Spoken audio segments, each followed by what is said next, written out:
খানেকের মধ্যে ধান কাটতে হবে। বেশ বেশ, তাহলে তো ভালোই হলো। এই মাসের শেষের দিকেই তো নবাব বাহাদুরকে শস্যের খাজনা পাঠানোর কথা। হ্যাঁ মহারাজ, এবারে নবাব বাহাদুর খুশি হবে। ঠিক বলেছ গোপাল।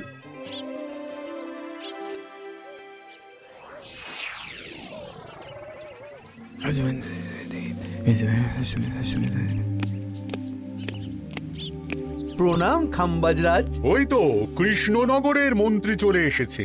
ও, এর কথাই তুমি বলেছিলে? হ্যাঁ, ওই রাজ্যের সব খবরাখবর আমায় দেয়। ইনি কে? ইনি হলেন জমিদার কেশকান্ত বর্মন, আমার রাজ্যেরই দক্ষিণ পশ্চিম গ্রামের জমিদার, আমার প্রিয় বন্ধু। নামটা বেশ অন্যরকম, কেশকান্ত। আসলে ওদের বংশ পরম্পরায় সকলের উন্নত ঘন কেশ আছে, তাই ওদের পরিবারের সবারও নামে একটা করে কেশ আছে। আমি খাম্বাজ রাজের সৌমিত্র এবং সুপরামর্শদাতা। কিছুদিন আগে আমার মাথায় খুব খুশকি হচ্ছিল, মাথার চুল পাতলা হয়ে আসছিল। কিন্তু আমার পরামর্শে একটা তেল মাখতেই মহারাজের মাথার চুল এখন ঘন হয়ে উঠেছে, আর কোনো সমস্যা নেই। বাহ বাহ বাহ, ভালো ভালো ভালো। এবার তাহলে কাজের কথাটা বলে দিন। এবারে তো শুনলাম তোমাদের রাজ্যে অনেক ধান উৎপাদন হয়েছে, তাই স্বাভাবিকভাবে নবাব বাহাদুরের কাছে রাজস্ব অনেক বেশি দেবে, কি তাই তো? হ্যাঁ, এবারে রাজস্ব দানে কৃষ্ণনগরই প্রথম হবে। না, তা হবে না। নবাবের কাছে অত ধান পৌঁছবে না, এমনকি কৃষ্ণচন্দ্রের কাছেই চাষিরা বেশি ধান রাজস্ব দিতে পারবে না। সেটা কি করে হয়? পাকা ধানে মই দিতে হবে। বললাম না, ও আমার সুপরামর্শদাতা। হ্যাঁ, আমার মন্ত্রীকে বাণিজ্যের কাজে বাইরে পাঠিয়েছি কিছুদিন, তাই কেশকান্ত মাঝে মধ্যেই আমার কাছে আসে, গল্পগুজব করে আর সুপরামর্শ দেয়। কিন্তু আমি কি করব? তুমি রাতের অন্ধকারে চাষিদের ধান জমিতে পাকা ধানে মই দিয়ে দাও, এমন ভাবে কাজটা করবে যাতে কাক পক্ষীতেও টের না পায়। আর তাতে আমার লাভ? প্রত্যেক বছর নবাব রাজস্ব দানে বিজয়ীকে 3000 মোহর দেয়, আমি তোমাকে তার থেকে 1000 মোহর উপহার দেব।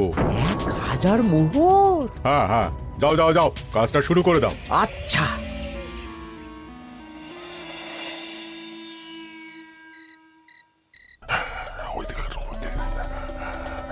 তাহলে আর দেরি কেন? মন্ত্রীমশাই কথা মতো কাজ শুরু কর। হ্যাঁ চল।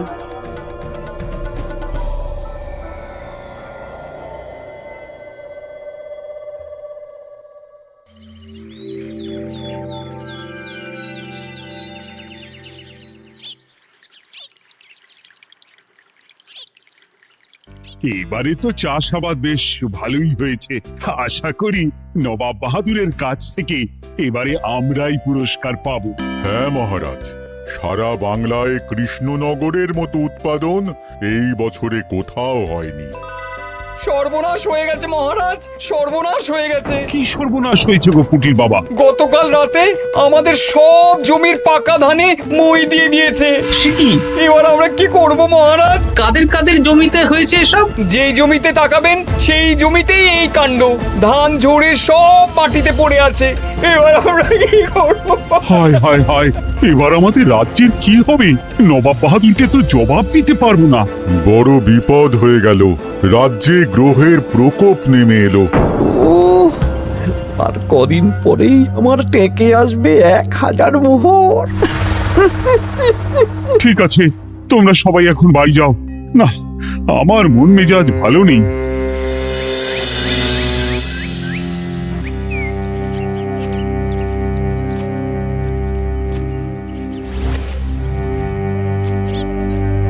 ওগো, তুমি শুনেছো কি হয়েছে? পুঁটির মা হাউ হাউ করে কাঁদছিল গো। হ্যাঁ গিন্নি, পুঁটির বাবা কয়েকজন চাষি ভাইদের নিয়ে রাজসভায় এসেছিল। শুনলাম রাতারাতি কে বা কারা চাষ জমিতে পাকা ধানে মই দিয়েছে। কত বড় সর্বনাশ হয়ে গেল বলো, কি হবে গো? কি যে হবে ভগবান জানে। বলি তুমি পারলে না পুঁটিদের একটু সাহায্য করো। হ্যাঁ, আমি মনে মনে ভেবেই রেখেছি বুঝলে, এবার বেতন পেলে পুঁটিদের বাড়িতে মাসোহারার জিনিসপত্র দিয়ে আসবো। নবাব বাহাদুরের কাছে মহারাজ খাজনা কিভাবে দেবেন সেটাই তো বুঝতে পারছি না। আপনি এত চিন্তা করবেন না, রাজবাড়ির ভাড়ার থেকে আপাতত কিছু বস্তা ধান পাঠানোর ব্যবস্থা করুন, তারপর নবাব বাহাদুরের কাছে গিয়ে বলবেন, আস্তে আস্তে সব দিয়ে দেবেন মহারাজ। তাই করতে হবে, তাছাড়া তো আর অন্য কোনো উপায় দেখতে পাচ্ছি না। কিন্তু এবারে আর আমাদের মান রক্ষা হবে না। দেখি 2-1 দিনের মধ্যেই যতটা সম্ভব ভাড়া থেকে ধান পাঠানোর ব্যবস্থা করব।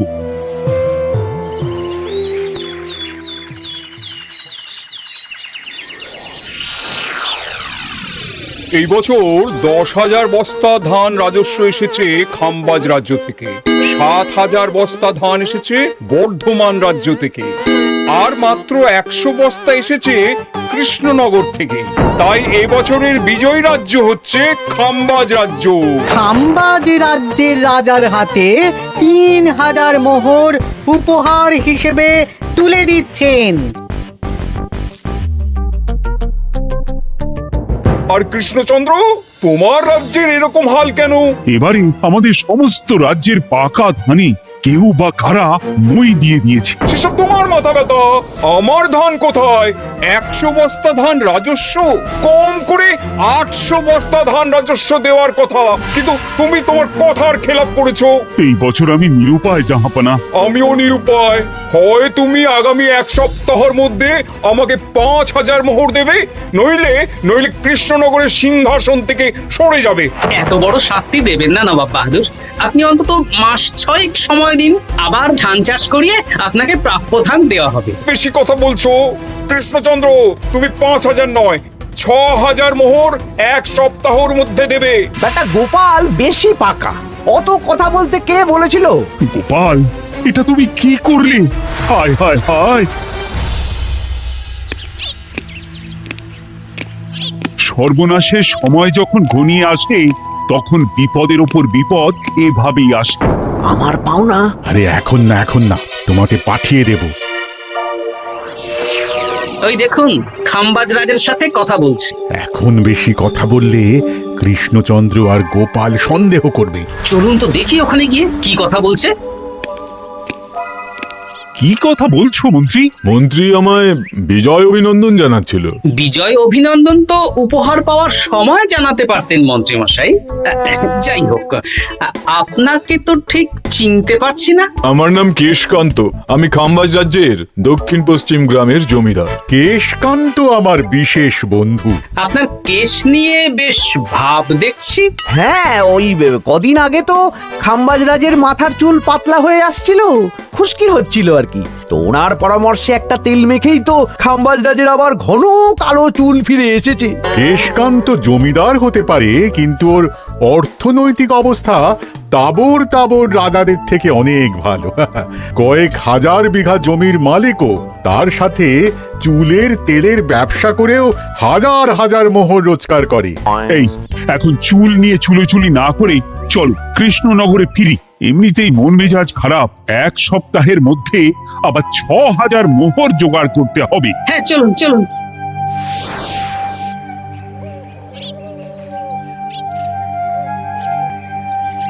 আচ্ছা মন্ত্রীমশাই, আপনি এই কেশকান্ত জমিদারের ব্যাপারে এত কিছু জানলেন কি করে? ওনার সাথে তো আমাদের আজই প্রথম দেখা। হাওয়ায় কত খবরই ভেসে আসে, সেরকম আমার কানেও এসেছিল। সব বাদ দাও। গোপাল, মন্ত্রী, দুজনেই ভাবনা চিন্তা করো কিভাবে 6,000 মোহর জোগাড় হবে। পাকা ধানে মই পড়লো, এখন আবার এত বড় বোঝা। আমার কাছেও মহারাজ বেশি অর্থ নেই, সব মিলিয়ে মিশিয়ে ওই 150 থেকে 200 মোহর মতো আছে বাড়িতে। যদি বেশি থাকতো আমি আপনাকে নিশ্চয়ই সাহায্য করতাম মহারাজ। তাও করতেন কিনা সন্দেহ। তুমি চুপ করো। মন্ত্রীমশাই ওই লোকটাকে জানলো কি করে? এই লোকটাকে তো আগে দেখারই কথা না। না, ব্যাপারটা নিয়ে ভাবতে হবে। চলুন চলুন।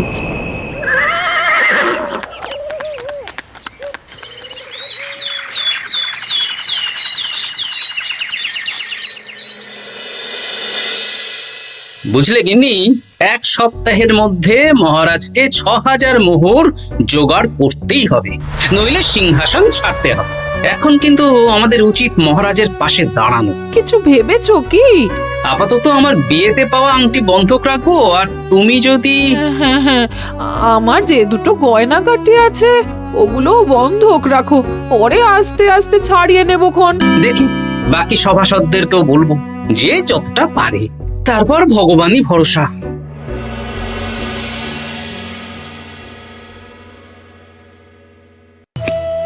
আপনি এত চিন্তা করবেন না মহারাজ। চিন্তা না করে কি আর কোনো উপায় আছে?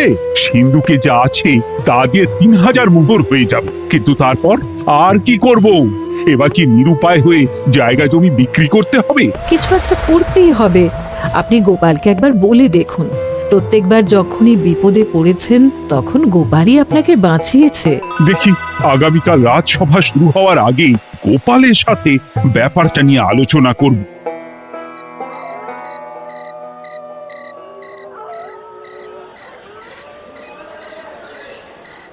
এই যে শ্যাকরা, কি করছো?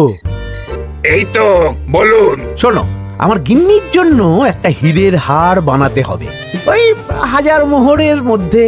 1000 মোহরে তো হীরের নাক, কান, গলা, হাত, পা সব গয়না, এই সব গয়না হয়ে যাবে মন্ত্রী মশাই। তাহলে বানাও, এই নাও 1000 মোহর। ওরে বাবা, মন্ত্রী মশাই 1000 মোহর! এই মন্দার বাজারে এত মোহর কোথায় পেলেন? গতকালই তো বললেন আপনার কাছে 150 থেকে 200টা আছে। সে যেখান থেকেই পাই তাতে তোমার কি? না, আমার কিছু না। শ্যাকরা, আমি কয়েকটা গয়না বন্ধক রাখবো। দেখি কি আছে। এই সব মিলিয়ে এতে আমি 15 মোহর দিতে পারবো। বেশ, তাই দাও।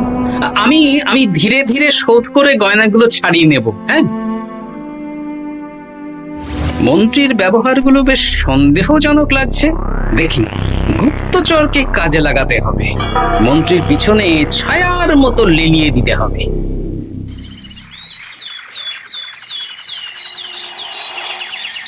মহারাজ, আমি চেষ্টা করছি আপনার এই মোহর কিভাবে জোগাড় করা যায়।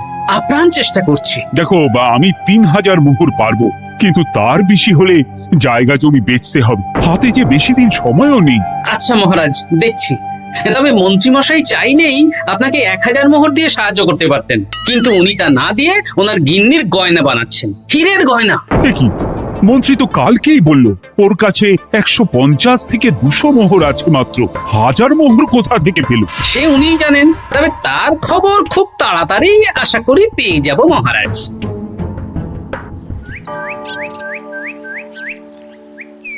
কাজটা একদম ঠিক করলেন না মন্ত্রী মশাই। আপনার কথা শুনে আমরা সবার জমির পাকা ধানে মই দিলাম, কিন্তু আমরা একটা পয়সা পেলাম না। আপনি যে এই কাজ করার জন্য খাম্বাজ রাজার কাছ থেকে ওই 1000 মোহর উপহার পেলেন, সেটা দিয়ে গিন্নির গয়না বানাতে দিলেন, কিন্তু আমাদের বেলায় লবডঙ্কা। তোদেরকেও দেবো, একটু সবুর কর, আগে গিন্নির মাথাটা ঠান্ডা করি। না না, আমাদের এক্ষুনি চাই। আরে এক্ষুনি কি করে দেবো, আমার হাত খালি। আচ্ছা আচ্ছা, ঠিক আছে, এই নে 2 মোহর ধর, 2 ভাই ভাগ করে নে, পরে আরো দেবো। এটা কিন্তু ঠিক না। এসব আলোচনা খোলামেলা জায়গায় করা উচিত না। উফ, পরে তোদের সাথে কথা বলবো, এখন যেতে দে, বাজার করব, তারপর আবার রাজসভা আছে।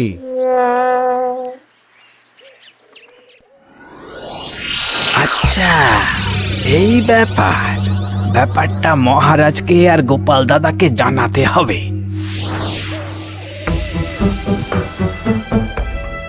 গোপাল দাদা, মহারাজ আসল খবর পেয়ে গেছি। কি খবর? আমি একটু আগে শুনলাম কাজটা একদম ঠিক করলেন না মন্ত্রী মশাই। আপনার কথা শুনে আমরা সবার জমির পাকা ধানে মই দিলাম, কিন্তু আমরা একটা পয়সা পেলাম না। আরে তোদেরকেও দেবো, একটু সবুর কর। মন্ত্রী, আমি না তোমাকে বেরেই ফেলবো। মহারাজ, মন্ত্রী মশাই এখানে গৌণ। উনি অর্থের লোভে এসব করেছেন, আর ওনাকে দিয়ে করিয়েছেন খাম্বাজ রাজ। হ্যাঁ, যাতে এবারে বিজয়ী হতে পারেন। তাই আপনি এই খবর 5 কান করবেন না মহারাজ। আমি খাম্বাজ রাজ আর ওই কেশকান্তর কাছ থেকে ক্ষতিপূরণ ঠিক আদায় করে আনব। কিন্তু কিভাবে? শুনুন তাহলে।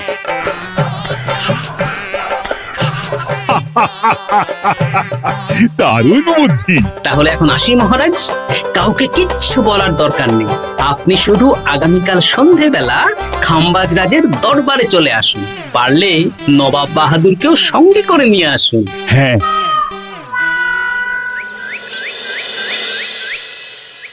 প্রণাম খাম্বাজ রাজ। কে আপনি? আমি হতাশ রঞ্জন, পশ্চিমে থাকি। কি চাই বলুন? কিছু চাই না, তবে একটা কথা শুনলাম তাই বলতে এলাম। কি কথা?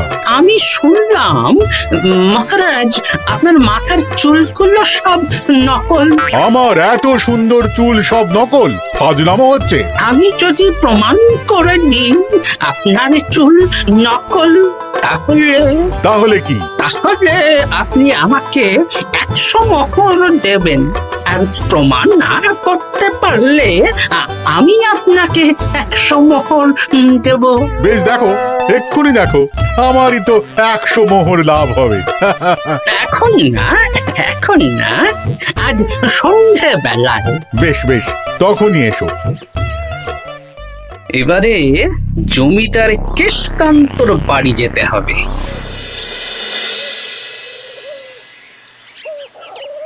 জমিদার মশাই বাড়ি আছেন? কে মশাই আপনি? আমি হতাশ রঞ্জন, পশ্চিমে থাকি। আমি বিশাল ক্ষমতাশালী লোক। কিসের ক্ষমতা? আমি রাজরাজাদের মারধর করি, চুল ধরে টানি, শাস্তি দিই। এসব কি উল্টো পাল্টা বলছেন? খাম্বাজ রাজ আপনার বন্ধু না? হ্যাঁ, প্রিয় বন্ধু। ওনাকেও আমি আপনার সামনে চুল ধরে টানবো, কিন্তু উনি কিচ্ছু করতে পারবেন না। উনি আপনাকে শুলে চড়াবেন। কিছুই করতে পারবেন না, বললাম না আমি বিশাল ক্ষমতাশালী লোক। বিশ্বাস হচ্ছে না তো? তাহলে বাজি ধরুন, 10,000 মোহরের বাজি। 10,000 মোহরের বাজি? হ্যাঁ, আজ আমি খাম্বাজ রাজের রাজবাড়ি যাব, আর আমার শক্তি প্রদর্শন করব, ওনার চুল ধরে টানা হেঁচড়া করব, ওনাকে আহত করব, কিন্তু উনি আমাকে কিছুই করতে পারবেন না। বেশ, রাজি, বাজি। 10,100 মোহর দিতে পারবেন তো? হ্যাঁ, আমি বাজি হারলে আপনাকে দেব 10,100 মোহর। দরকার হলে ওই কাগজে কলমে লিখিত পরিত করে নিন। বেশ, তাহলে তাই হোক। কিন্তু হ্যাঁ, একটা কথা, আমি শক্তি প্রদর্শন করার আগে থেকে প্রক্রিয়া চলাকালীন সময় পর্যন্ত আপনি খাম্বাজ রাজের সাথে কোনো কথা বলতে পারবেন না। বেশ বেশ।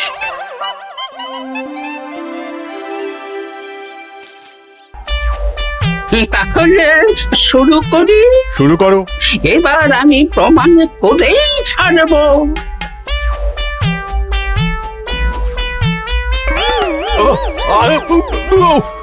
লাগছে লাগছে, বাবারে, লাগছে এই সেরেছে। লাগছে, এ তো সত্যি সত্যি চুল ধরে টানছে। লাগছে লাগছে, বাবারে, বাবা। ওরে বাবা রে বাবা, কি শক্ত! এ কি, খাম্বাজরাজ কিছুই তো বলছেন না? তাহলে কি আমি হেরে গেলাম?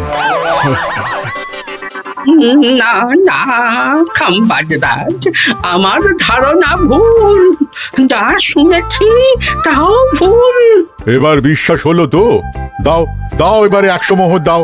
দিন কেশকান্ত মশাই, আমাকে 10,100 মোহর দিন। এ কি, ও তোমাকে 10,100 মোহর কেন দেবে? ওনার সাথেও তো বাজি ধরেছিলাম। কি বাজি? আপনার এখান থেকে বেরিয়ে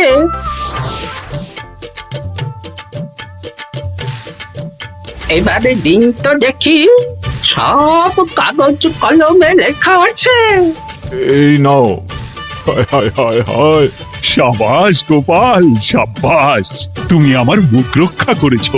গোপাল, কৃষ্ণচন্দ্র, নবাব বাহাদুর, আপনারা? হ্যাঁ, আমি গোপাল। এটা ছাড়া আর কোনো উপায় ছিল না খাম্বাজরাজ। আপনি আমাদের মন্ত্রীর মাথা খেয়ে যে জঘন্য কাজটা করিয়েছেন, সেটা তো আর প্রমাণ করতে পারতাম না। তাই ছলে বলে কৌশলে আপনার প্রিয় বন্ধুর কাছ থেকে আদায় করে নিলাম। হ্যাঁ নয়, হ্যাঁ।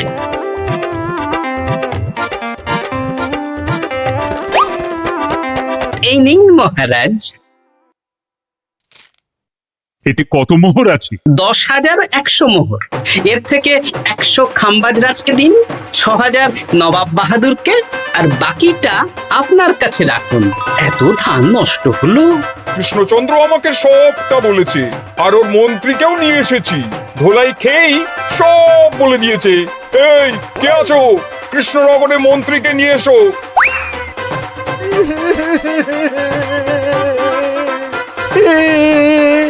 মার খেয়ে আমি সব বলে দিয়েছি খাম্বাজ রাজ। উদ্ধার করে তো জাহাপানা, আমাকে ক্ষমা করে দিন।